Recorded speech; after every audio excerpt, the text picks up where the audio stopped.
Imagine watching a high-stakes World Cup match. Like, the tension in the stadium is just totally palpable. Oh, yeah. Everyone is on the edge of their seats. Right, and the referee blows the whistle, reaches into his pocket, and pulls out a red card. So a star player is banned. Which is huge. It's massive. And you think, well, the rules of the game are the rules, right? They apply to everyone on the pitch. At least they're supposed to. Exactly. But then a world leader picks up a phone, makes a single call, and just like that, the ban completely vanishes. Oh, wow. Yeah. Suddenly the official rule book just, it doesn't seem to matter at all.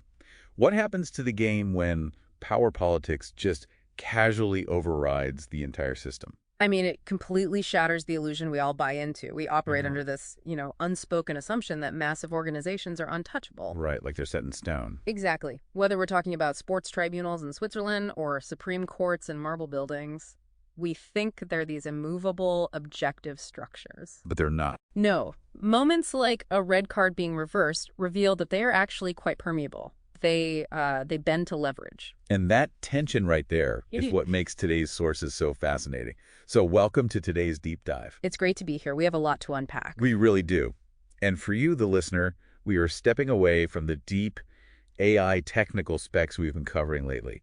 Instead, we're looking at a massive shift happening right now in global governance. Yeah, we're examining how power politics is actively bypassing traditional institutions. We're going to look at sports tribunals, we're going to look at national courts, and most importantly, we are spotlighting the problem solvers. The builders. Exactly. The civic technologists who are out there building entirely new systems of accountability to fill the void. Because we are seeing a fundamental reshaping of how rules are enforced and, crucially, who gets to enforce them. Traditional processes are being aggressively stress-tested right now. They really are. And before we get into it, because we are looking at real-time moves by U.S. and Israeli leadership today, I want to be entirely clear with you. Right. This is an important disclaimer. Yeah. Our lens today is strictly structural. We aren't here to debate the politics. We aren't passing ethical judgments or, picking sides. We're just looking purely at the mechanics of how power is bypassing process. Exactly. We're just analyzing the factual events and the perspectives in our source material to help you understand this broader global trend. The mechanics are what matter here. We're analyzing the structural shifts in how authority is wielded in the modern era, leaving the political commentary to others. Okay, let's unpack this by jumping straight into the mechanics. Let's go back to that literal referee on the soccer pitch. Right, the World Cup scenario. Yeah, the scenario I described at the top actually happened on July 5th. FIFA made a completely unprecedented reversal. It's wild to even think about. It is. Folarin Balogun, a star U.S. striker, received a red card in a match against Bosnia, and standard procedure dictates he's suspended. Right, no exceptions. But following a direct phone call from U.S. President Donald Trump, FIFA reversed the decision. Balogun is now cleared to play against Belgium. And the sources specifically note that this intervention sparked they call it a furious internal row within FIFA. I bet it did. I mean, think about it. FIFA has spent a century building a massive bureaucracy designed specifically to be immune to external political pressure. Because the entire integrity of a global tournament relies on the referee's decision on the field being final. Right, exactly. It's supposed to be backed by an unshakable institutional process. It's like playing a high-stakes board game, where one player suddenly proves they have the power to just rewrite the rulebook mid-turn. That's a great way to put it. You thought you were playing chess, relying on the predictable movement of the pieces, and someone just picks up their knight and says, actually, this piece flies now. And it completely destabilizes the confidence of everyone else at the table. Because the constraints of the game just no longer apply universally. What's fascinating here is the sheer velocity of the override. That's the critical data point. Right, it wasn't a slow process. Not at all. We aren't talking about a years-long lobbying effort or a complex legal appeal through the Court of Arbitration for Sport. We're talking about the immediate impact of a single phone call. Which is kind of terrifying if you rely on those institutions. Yeah. This isolated event on a soccer pitch is really symptomatic of a much larger global pattern. Direct, high-level diplomatic leverage is replacing slow, bureaucratic process. And you see that exact same preference for direct leverage playing out on much more dangerous playing field. Oh, absolutely. Like, the White House just announced that President Trump is heading to the NATO Summit in Turkey for bilateral meetings. And these aren't just standard check-ins. No, he's meeting with Ukraine's Volodymyr Zelensky and Syrian President al-Sharaa. The strategy outlined in the sources is heavily focused on pushing direct U.S. leverage toward peace negotiations. In two of the world's most volatile conflicts. And it is the exact same mechanism, just scaled up from a sports tribunal to global geopolitics. The same direct application of power. Exactly. There's this clear preference for direct leverage over the grinding machinery of traditional diplomacy or, institutional mediation. Traditional bodies are suddenly finding their rigid procedures just bending to this top-down gravity. The unwritten rule used to be that you respect the process, even if it takes years. Now, the new rule seems to be if you have the leverage, apply it immediately. That speed is what makes this so disruptive, I think. Because, it's one thing when a sports tribunal bends to a phone call. We can argue about the integrity of a soccer game. Sure. But the structural implications become profoundly serious when the institution being defied is a nation's highest court. Which brings us to the events unfolding right now in Israel. Yeah. On July 5th, the Israeli cabinet voted to actively defy a Supreme Court decision. Which is huge. It is. The dispute centers around the country's broadcast regulator, the second authority for television and radio. So to look at the mechanics neutrally, let's just lay out the arguments on both sides. That's the best way to approach it. So Prime Minister Benjamin Netanyahu's government argues that this broadcast regulator currently lacks the minimum required membership to legally act. So they're saying it can't make decisions. Right. They are asserting that the regulator is essentially invalid in its current state, making all its directives null and void. But then on the other side, legal experts and the Supreme Court are stating that the move by the cabinet to simply bypass the court's ruling risks a full-blown constitutional crisis. A crisis because of the precedent it sets. Exactly. The historical weight of this action is significant. Our sources emphasize that this is the very first time the sitting government has openly and explicitly flouted a judicial ruling in this manner. The sources paint this vivid picture of colossal marble institutions facing off.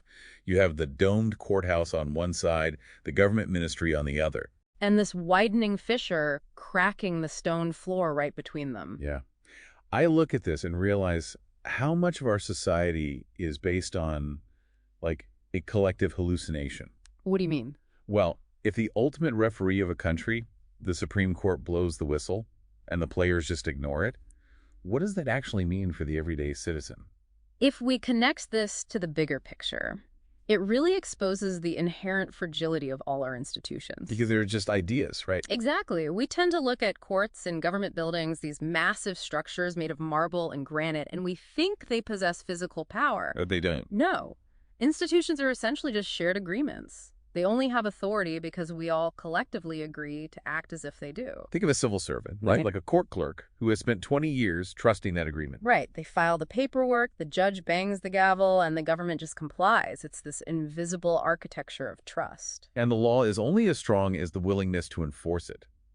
When that willingness evaporates, you aren't left with a broken building. You're left with a broken agreement. Exactly. A civil servant suddenly doesn't know whose orders to follow.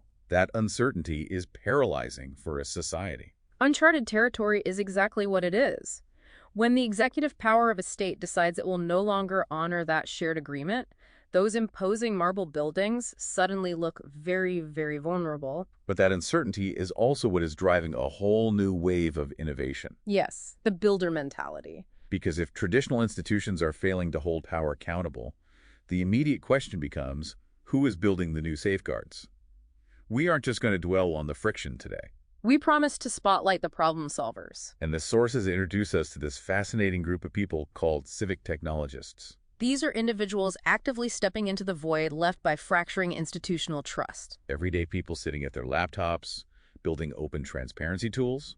And the overarching philosophy driving this movement is incredibly compelling. Yeah, the sources articulate it beautifully. They really do. It goes, when power hopes no one is watching, the fix is simply to watch, together, in the open. It's taking the power of oversight away from closed committees and giving it straight to the public square. They are turning quiet, behind closed doors moments of defiance into glaring public records. I really want to dig into how they are actually doing this, though. Because it's changed so much recently. Right. This isn't about massive engineering teams or millions of dollars in venture capital anymore. Let's look at the mechanics of a tool like Rocket. Oh, this is a great example. For just a $25 entry price, A single citizen can take court documents and turn them into a live public schematic that maps every single institutional ruling. And tracks the actual real-world outcome. Exactly. For 25 bucks. This is where the democratization of capability becomes vital.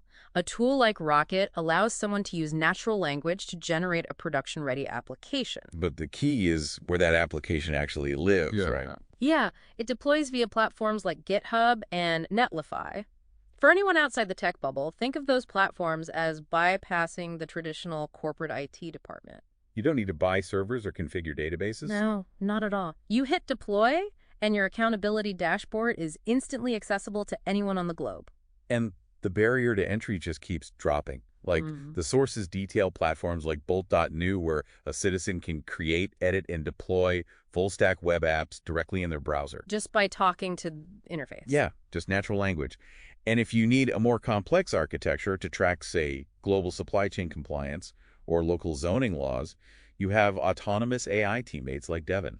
Devin is fascinating because it takes on the multi-step engineering tasks. It writes the boilerplate code. Right, while the citizen focuses entirely on the logic of the oversight. And if a civic technologist doesn't even know what tool they need, directories like there's an AI for that or TAFFT act as a matchmaker. Because you don't want to rely on generic tools for complex legal stuff. Exactly.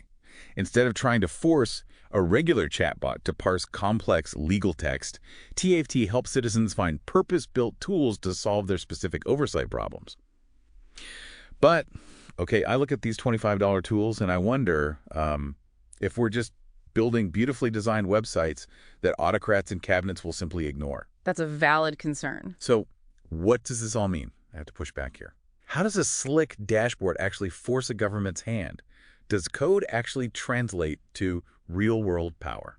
Well, transparency is the absolute, non-negotiable first step to accountability. Okay, fair. You cannot correct an abuse of power if you cannot see it, or, if you can't prove it happened. These tools aren't meant to be the enforcement mechanism. They're the alarm system. Exactly. What these developers are doing is decentralizing the alarm. When one central court can be ignored, you replace it with thousands of independent, verifiable records that the public can audit in real time. It is the digital equivalent of that court clerk we talked about earlier. But instead of one person quietly trusting a piece of paper in a filing cabinet, it's a distributed network of citizens. Actively protecting the record. Making sure someone is always looking. When old systems of trust break down, new systems of verifiable transparency have to take their place. They have to. And the speed at which these tools are being deployed is a direct market response to the speed at which old institutions are showing their cracks. That actually leads directly into how the financial markets are digesting all of this institutional friction. Because the markets are definitely reacting. Oh, yeah. We have red cards being overturned by presidents, Supreme Courts being ignored by cabinets, and a general overarching theme of global institutional tension. And the market sentiment snapshot for today reflects that. It currently sits at extreme fear. With the NASDAQ down 0.80%. Markets despise uncertainty. And institutional unpredictability is, frankly, the ultimate form of risk. But how does capital actually price in that geopolitical risk? Because the money isn't just hiding under the mattress. No, capital is always moving. Right. The sources highlight a massive business move happening right in the middle of all this. British budget airline EasyJet just agreed, in principle, to a takeover by the U.S. investment firm Castlelake.